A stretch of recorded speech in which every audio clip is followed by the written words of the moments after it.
तो देखो singular non singular linear transformation.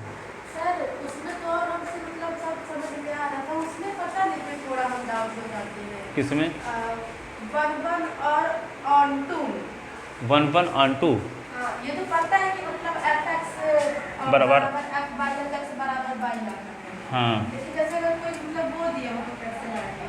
और ऑन टू में क्या लिखेंगे? जैसे आप थोड़ा सा लिख के बता देते थे कि ऑन टू है। ऑन टू दिखाने था, देखो थोड़ा फिर हेडिंग बता देते हैं, फिर रास्ते में बताएंगे इसको, अभी आएगी इसकी ज़रूरत। तो singular and non singular linear transformation. Non हाँ singular and non singular linear transformation. Linear transformation singular और नॉन सिंगुलर, ठीक है। सिंगुलर का मतलब क्या होता है? अव्युत्क्रमणी और व्युत्क्रमणी, उल्टा है। सिंगुलर लगा है तो अव्युत्क्रमणी और नॉन लिखा है तो व्युत्क्रमणी, उल्टा है ना। लगता है कि नॉन लगा है तो आ इसमें होना चाहिए, है ना, पर है उल्टा। सिंगुलर है तो अव्युत्क्रमणी और यहाँ नॉन सिंगुलर है तो व्युत्क्रमणी। हाँ सिंगुलर, हाँ पर हम पढ़े तो थे सिंगुलर मैट्रिक्स नॉन। अच्छा वे इंग्लिश वाला समझ गए थे, ठीक है। तो singular and non singular linear transformation क्या है? नहीं अभी इसकी डेफिनेशन बताएंगे तब ना थ्योरम बताएंगे। सिंगुलर और नॉन सिंगुलर लीनियर ट्रांसफॉर्मेशन, ठीक है। तो क्या होता है सिंगुलर और नॉन सिंगुलर? डेफिनेशन लिखो, डेफिनेशन परिभाषा, ठीक है ना। माना u और v फील्ड f पर, तो अच्छा उसमें लिखना हिंदी में इंग्लिश में ना। Let u and v be vector space, be two vector space over a field F. एक फील्ड एफ पर u और v क्या है? वेक्टर स्पेस हैं। एंड t क्या है? u से v में, u से v में b ए लीनियर ट्रांसफॉर्मेशन, एक रेखी रूपांतरण है। लीनियर ट्रांसफॉर्मेशन एक रेखी रूपांतरण है। t क्या है? u से v में एक लीनियर ट्रांसफॉर्मेशन है, ठीक है। Then t is set to be, then t is set to be, t को set to be singular, set to be singular, t is set to be. Set माने कहते हैं, सिंगुलर कब कहते हैं? इफ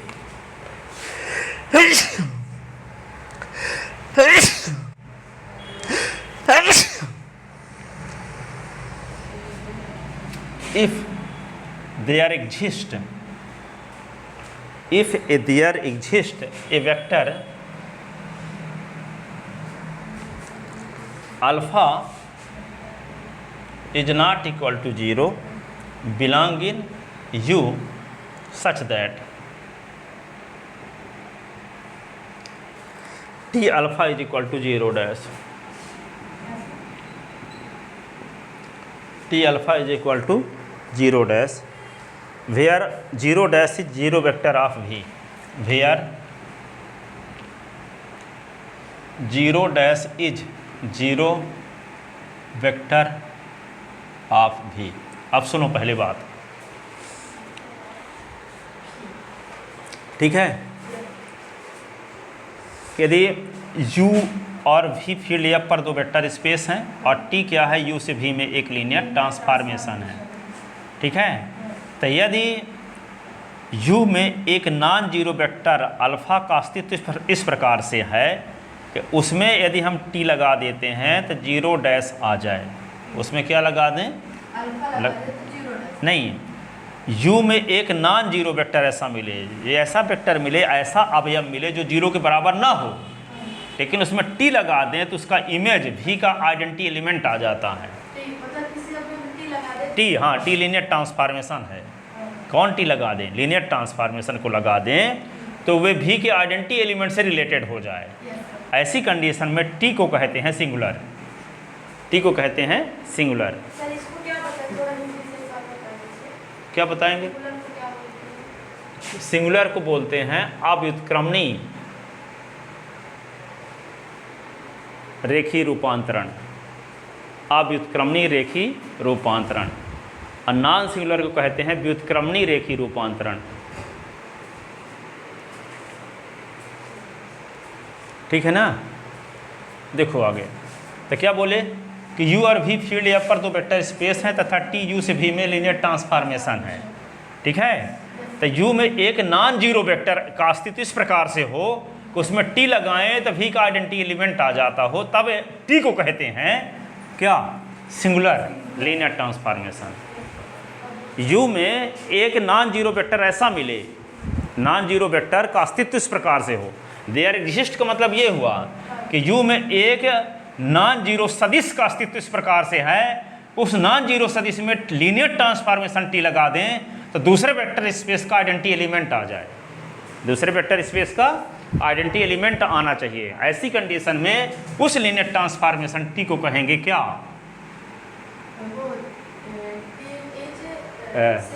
हाँ, t को कहेंगे सिंगुलर। यदि t के किसी एलिमेंट अल्फा में, यदि u के किसी एलिमेंट अल्फा में t लगाएं तो v जीरो डैश आए, तो जब अल्फा भी जीरो के बराबर हो जाए तब क्या कहेंगे? t को नॉन सिंगुलर कहेंगे। t अल्फा बराबर, यहाँ पे t अल्फा बराबर, ये t अल्फा बराबर जीरो डैश हो तो alpha is not equal to zero हो, तो t को सिंगुलर बोलेंगे। और t alpha is equal to zero होने पर, जीरो डैश होने पर अल्फा बराबर भी जीरो हो जाता है तो कहेंगे नॉन सिंगुलर। ठीक है? t अल्फा बराबर जीरो होने पर अल्फा बराबर जीरो हो, इसका मतलब क्या है? t के कर्नल में जीरो के अलावा कोई एलिमेंट ना होगा, क्योंकि जिस एलिमेंट में t लगाओगे तो जीरो डैश आएगा, तो वे एलिमेंट जीरो के बराबर होने चाहिए। जैसे t बीटा बराबर क्या कर दिए? जीरो डैश, तो बीटा बराबर भी जीरो होना चाहिए। t गामा बराबर जीरो डैश कर दें तो गामा बराबर भी क्या होना चाहिए? गामा बराबर भी जीरो होना चाहिए ना। और t डेल बराबर जीरो, t डेल बराबर यदि जीरो है, जीरो डैश, तो डेल बराबर भी जीरो होना चाहिए। इसका मतलब कि t के नल स्पेस में जीरो के अलावा कोई एलिमेंट नहीं है। ऐसी कंडीशन में t को कहेंगे नॉन सिंगुलर। t को क्या कहेंगे? Non singular. t को नॉन सिंगुलर कब कहेंगे? जब t के नल स्पेस में जीरो के अलावा कोई एलिमेंट ना हो, क्योंकि जो एलिमेंट जीरो डैश से रिलेटेड होते हैं वही तो t के नल स्पेस में होते हैं, कर्नल में होते हैं। आपको पता ना है कि यदि u और v फील्ड एफ पर दो वेक्टर स्पेस हो और t u से v के बीच में लीनियर ट्रांसफॉर्मेशन हो, तो u के उन एलिमेंट का कलेक्शन जो v के आइडेंटिटी एलिमेंट से रिलेटेड हो क्या कहलाता है? t का नल स्पेस या t का कर्नल। ठीक है? तो यदि t के कर्नल को, जैसे n ऑफ t कह सकते हैं इसको, t के कर्नल को, ठीक है, तो n इसको नल स्पेस भी बोलते हैं। तो इसमें सिर्फ जीरो एलिमेंट यदि है t के नल स्पेस में, इसके अलावा कोई एलिमेंट नहीं है, तब t को कहेंगे नॉन सिंगुलर। ठीक है? और दूसरे शब्दों में ये बोल सकते हैं कि यदि t अल्फा बराबर जीरो डैश है तो अल्फा का मान जीरो आता है, तो t को नॉन सिंगुलर कहेंगे। दूसरे शब्दों में t के नल स्पेस में जीरो एलिमेंट हो, चाहे ये बोलो, चाहे t अल्फा बराबर जीरो डैश होने पर अल्फा बराबर जीरो आता है, तब भी t को नॉन सिंगुलर बोलेंगे। हाँ, यदि t u और v फील्ड एफ पर दो वेक्टर स्पेस हो और t u से v में लीनियर ट्रांसफॉर्मेशन हो, तब u में एक element non zero vector alpha का अस्तित्व इस प्रकार से है। नॉन जीरो वेक्टर क्या बोल रहे हैं? यदि u में एक नॉन जीरो वेक्टर अल्फा का अस्तित्व इस प्रकार से है कि उसमें t लगाए तो जीरो डैश आए, लेकिन वे नॉन जीरो हो, अर्थात अल्फा का मान जीरो के बराबर ना हो, तब t को कहेंगे सिंगुलर, सिंगुलर कहेंगे। t का नल स्पेस, कर्नल क्या बताए थे? आप इसका बताएं नॉन सिंगुलर, और सिंगुलर में क्या कर्नल तो सामान्य ये बता रहे हैं, कोई थोड़ी क्या नॉन सिंगुलर का कर्नल अलग होता है और सिंगुलर का कर्नल अलग होता है। हम ये बता रहे थे कि जब t अल्फा बराबर जीरो डैश होगा तो अल्फा बराबर जीरो होने का अर्थ ये हुआ कि t का नल स्पेस में जीरो के अलावा कोई एलिमेंट नहीं है। इसकी मीनिंग यही निकलती है कि जिन एलिमेंट में टी लगाए तो जीरो डैश आए वे एलिमेंट टी के कर्नल के एलिमेंट भी कहलाते हैं। ठीक है, तो जिन जिन एलिमेंट टी लगाने से जीरो डैश आता है तो वे एलिमेंट जब जीरो के बराबर होगा तब टी के कर्नल में कौन एलिमेंट होते हैं जो जीरो डैश से रिलेटेड हों, तो सब एलिमेंट जीरो डैश से रिलेटेड हैं।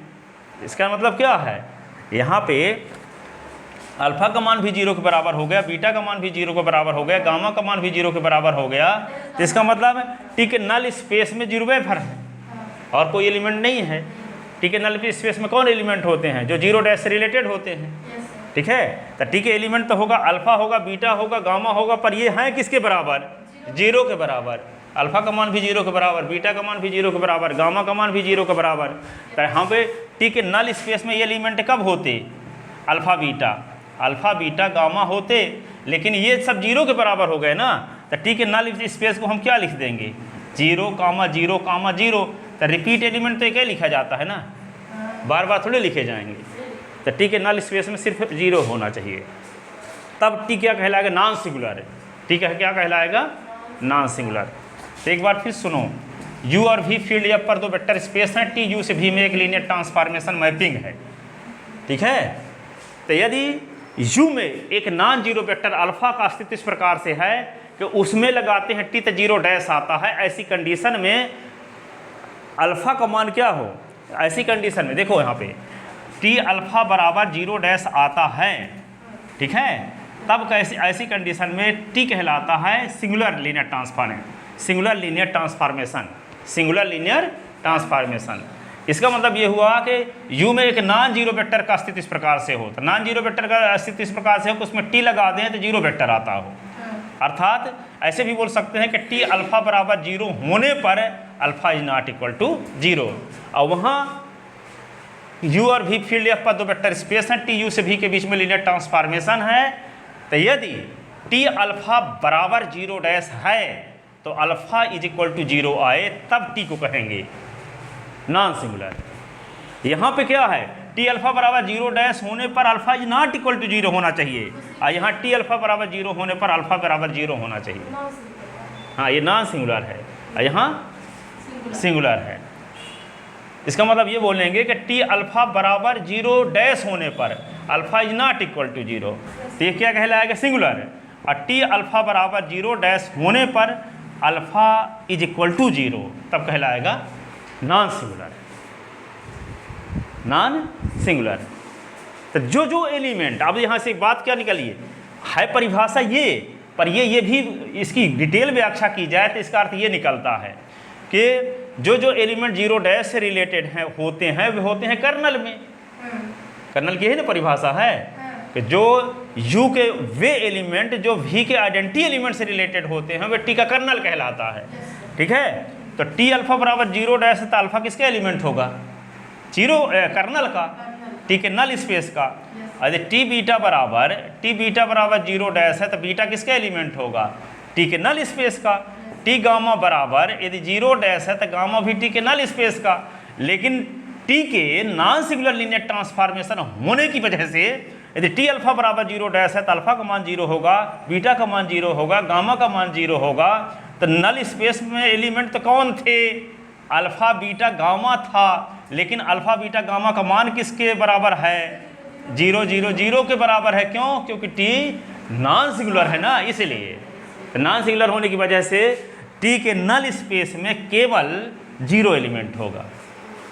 ठीक है, वैसे अल्फा बीटा गामा लिखते यदि टी नॉन सिंगुलर ना होता, तब सिर्फ लीनियर ट्रांसफॉर्मेशन यदि होता टी यू और वी के बीच में, तो टी के यदि अल्फा में टी लगाने से जीरो डैश आता है, बीटा में टी लगाने से जीरो डैश आता है, गामा में टी लगाने से जीरो डैश आता है, तो अल्फा बीटा गामा टी के नल स्पेस के एलिमेंट होते।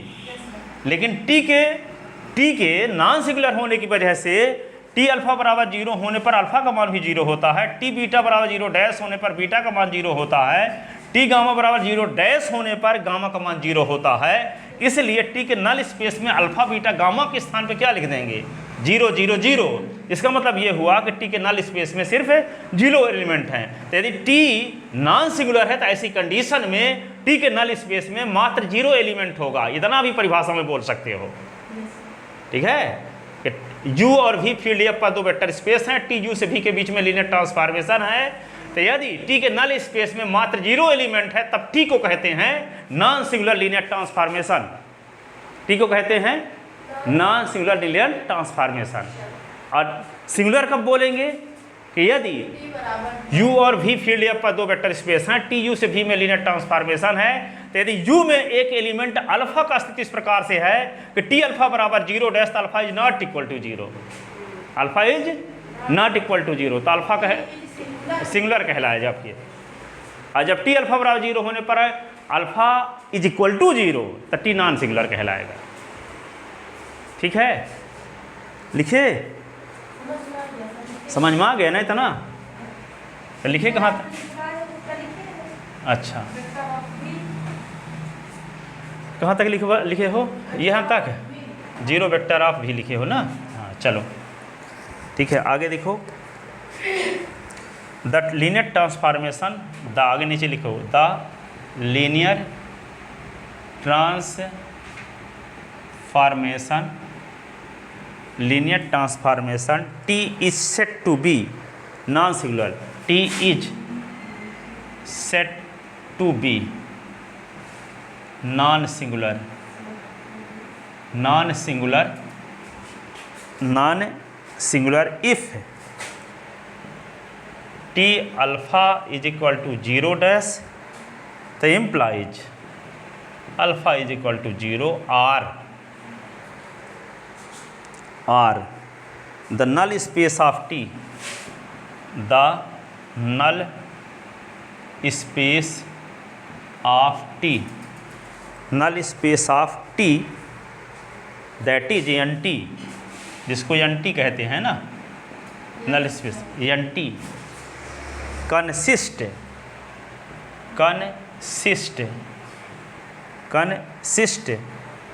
of 0 vector only, 0 vector only, 0 vector only, that is N T is equal to 0 vector. ऐसे एन टी में सिर्फ 0 एलिमेंट कंटेन हो, जिसको हम ऐसे भी लिख सकते हैं, ठीक है, नल स्पेस बराबर सिंगलटन सेट 0, एकल समुच्चय 0, एकल समुच्चय 0। ठीक है, तो टी नॉन सिंगुलर कब कहलाएगा? जब टी के नल स्पेस में मात्र 0 एलिमेंट हो। ठीक है, लिख लिया था ना? अब थ्योरम, चलो देखो इस पर थ्योरम एक,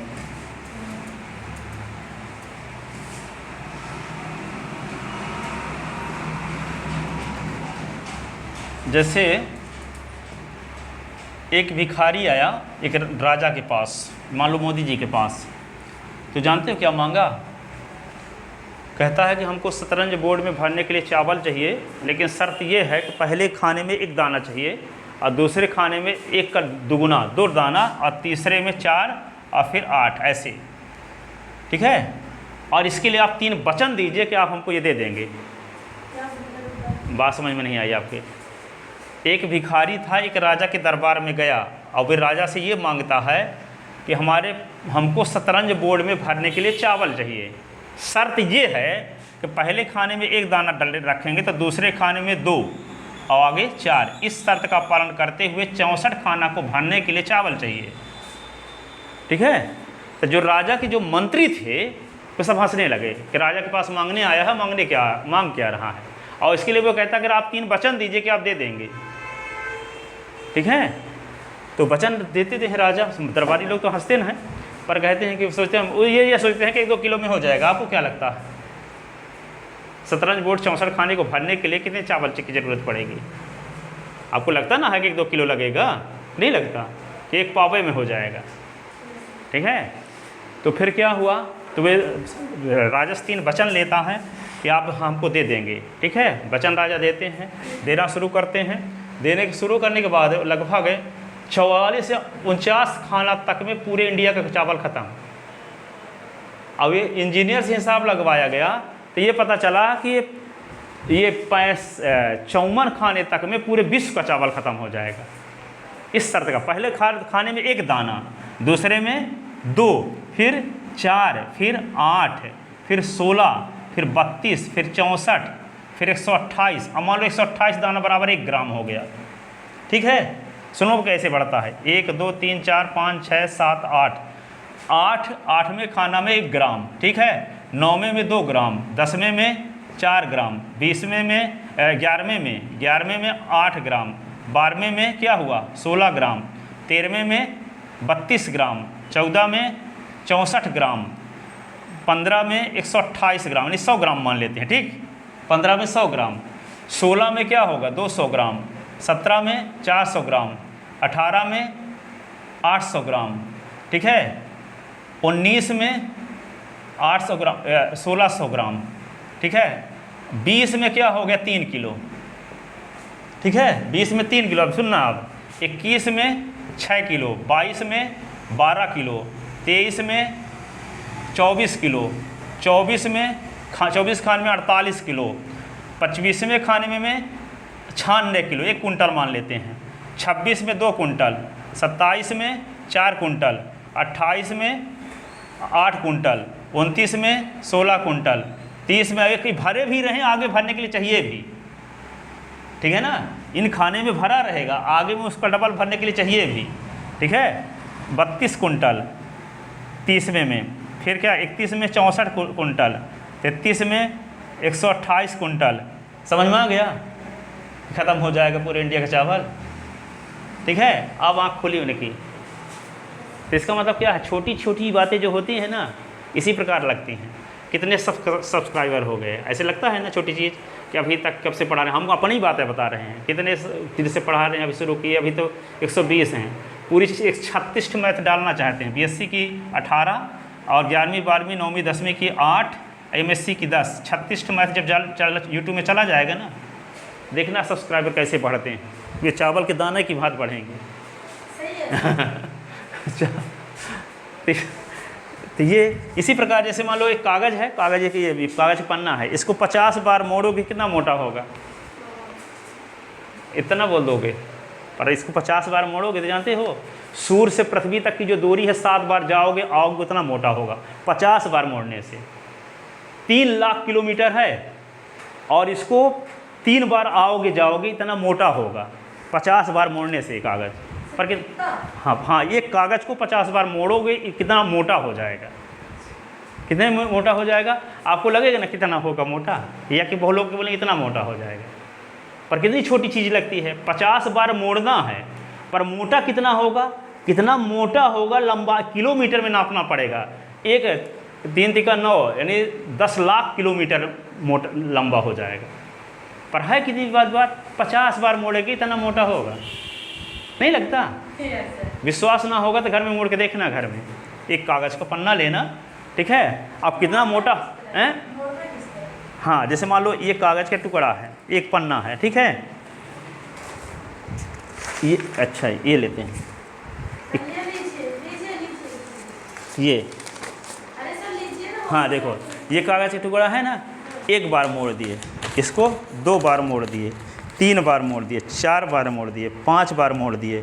5 बार मोड़ने से जितना आया मान लो 1 सेंटीमीटर मान लेते हैं।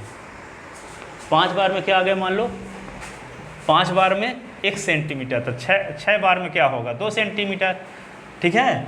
7 बार में क्या होगा 4 सेंटीमीटर, 8 बार में 16 सेंटीमीटर। समझ में आ रहा है। अब देखो अभी कुछ समझ में नहीं आएगा, जहाँ 20 होगा तब तो समझ में आएगा, किलोमीटर में चलने लगेगा, ठीक है ना। तो ये है 50 बार मोड़ने की तौल। पर है कितनी छोटी सी बात लगती है, नहीं लगती छोटी चीज़ यार। 50 बार मतलब 50 बार मोड़ना भी बहुत कठिन है, इतना नहीं तो मोड़ने से मतलब नहीं है, आप सेंस तो समझो। सेंस होगा। हाँ, 50 बार मोड़ने से कितना मोटा हो जाएगा हिसाब लगाओ आप। मोड़ने से मतलब नहीं है कितना मोटा हो जाएगा। जो बोल देते हैं कि इतना मोटा हो जाएगा वे गलत है। हाँ, जैसे कुछ लोग छोटे से काम को बहुत वो तुच्छ समझते हैं, लेकिन वे बहुत बड़ी बात होती है, वे कुछ समय बाद समझ में आती है, ठीक है। जैसे अमिताभ बच्चन के जो पिताजी थे, क्या नाम था उनका, हरिवंश राय बच्चन, जानते हो। वे इंग्लिश के लेक्चरर थे, क्या थे, इंग्लिश के लेक्चरर थे। जब तक वे फिर कविता भी लिखते थे, तो वे उनका काम एटीट्यूड ये है, सवेरे 4 बजे से उठते थे और रात को 12 बजे तक एक कमरे के अंदर बंद रहते थे, रात 12 बजे तक, सुबह 4 बजे से, ठीक है, कमरे में। पिता वो बता रहे थे अमिताभ बच्चन अपनी बायोग्राफी में कि वे कमरे के अंदर बंद रहते, वहीं हम खाना वाना देने जाते थे उनको। जैसे मान लो कोई जवाहरलाल नेहरू वो बोल दिया कि इंग्लिश की किताब को हिंदी में कन्वर्ट करना, तो उसी में बिजी है, ठीक है। तो इतनी कीमत चुकाते थे। वो एक टीचर थे आदमी, टीचर क्या थे, इंग्लिश के लेक्चरर थे, ठीक है। तो इंग्लिश के लेक्चरर आदमी और कर क्या सकता है, और अंबानी जैसा काम थोड़ी कर सकता है वे, ठीक है। लेकिन उसके कंट्रोल में जो था वे कर रहा था, तो उसके उनके कंट्रोल में जो था वे कर रहे थे। ऐसी कंडीशन में देखो उसका मेहनताना क्या मिला, उनका लड़का सुपरस्टार, ठीक है। फिर क्या हुआ, वो जया बच्चन भी आ गई, वे भी 4 बंगला लेकर आई। फिर क्या, अभिषेक बच्चन भी एक्टर, फिर ऐश्वर्या राय उसके साथ आ गई, 4 बंगला लेकर आई थी। वो इसका मेहनताना कहाँ से आया, जो कीमत चुकाते थे पिताजी, वे वहाँ रात को 4 बजे से लेकर रात 12 बजे तक, उसका मेहनताना वहाँ से आगे चल के मिल रहा है। तो यदि आपके साथ कोई चमत्कार हो रहा तो उसके पीछे कोई ना कोई विशेष काम किया, 40 रुपये मिले, ठीक है। यदि कोई पीछे वाले नहीं किए हैं तो आप करना शुरू कर दो, उस प्रकार का, तो उस प्रकार का काम करो। भले आज कुछ नहीं मिल रहा है, लेकिन उसका मेहनताना आगे आने वाले समय में मिलने वाला है, ठीक है। जब हम जितना पाते हैं उससे ज़्यादा देते हैं, तो ज़्यादा देकर के परमात्मा को हम क्या करते हैं, ऋणी बनाते हैं। परमात्मा उस ऋण से मुक्त होने के लिए हमारे साथ जो करता है उसे भाग्य कहते हैं, ठीक है।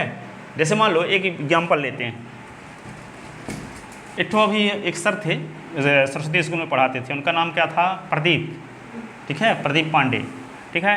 तो वे सवेरे 4 बजे से ट्यूशन पढ़ाने चले जाते थे, 4 से 9 तक ट्यूशन पढ़ाते थे, 9 से 10 तैयार होकर के 10 से 4 बजे तक स्कूल में रहते थे, ठीक है। और स्कूलों में ढंग से पढ़ाते थे। स्कूल से 4:30 बजे आए तो 4:30 बजे से रात 10 बजे तक ट्यूशन पढ़ाते थे, ठीक है।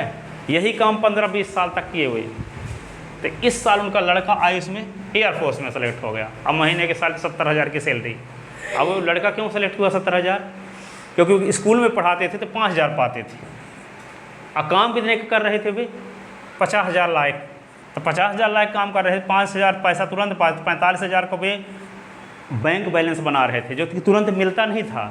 लेकिन वे मेहनताना कहाँ से मिल रहा, वो जो बच्चा सेलेक्ट हो गया एयरफोर्स में उससे, ठीक है। तो कोई ना कोई कीमत चुका रहा है। उस लेवल का हम आप क्या काम कर रहे हैं, इस लेवल का काम हम, जैसे हरिवंश राय बच्चन जैसे करता था, हम क्या कर रहे हैं उस प्रकार का। मोबाइल व्हाट्सएप में बिजी रहते हैं कि आप कीमत को चुका रहे हैं, दोनों आपके हाथ में है।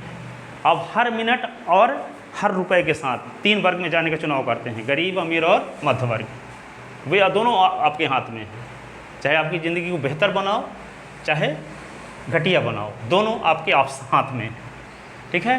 तो हर समय बिजी रहो, जो आपका गोल हो उस गोल पर निगाह बनाए रखो, पर काम जो सौंपा गया है उसी को 100% करो ईमानदारी के साथ, ठीक है। वो कर ही रहे हो आप, बीएससी फाइनल में पढ़ते, बीएससी फाइनल पढ़ाने लायक पढ़ रहे हो, तो यूनिक ही काम है ना ये, हैं। कितने लोग तो सब लोग उसे पढ़ते भी नहीं हैं, सोचते हैं सीरीज से पढ़ ले के परीक्षा पास कर लेंगे। तो यही मैं आपको इसीलिए बता रहा हूँ कि आप उसके योग्य हो, आप इस प्रकार काम कर सकते हो जैसे वो लोग किए हैं, ठीक है। और जो स्टूडेंट मिल जाएं तो उनके भले के लिए ना पढ़ाओ, आप अपने भले के लिए पढ़ाओ। यदि आप कोई किसी थ्योरम को किसी को पढ़ा दोगे ना, तो वे 20 बार लगाने के बराबर प्रैक्टिस होती है, ठीक है ना। और खासकर बीएससी फाइनल पढ़ाने की कोशिश करो, सेकंड ईयर वाले या सेकंड ईयर भी पढ़ाने की कोशिश करो, बड़ी क्लास पढ़ाने की कोशिश करो, नहीं तो फिर छोटी।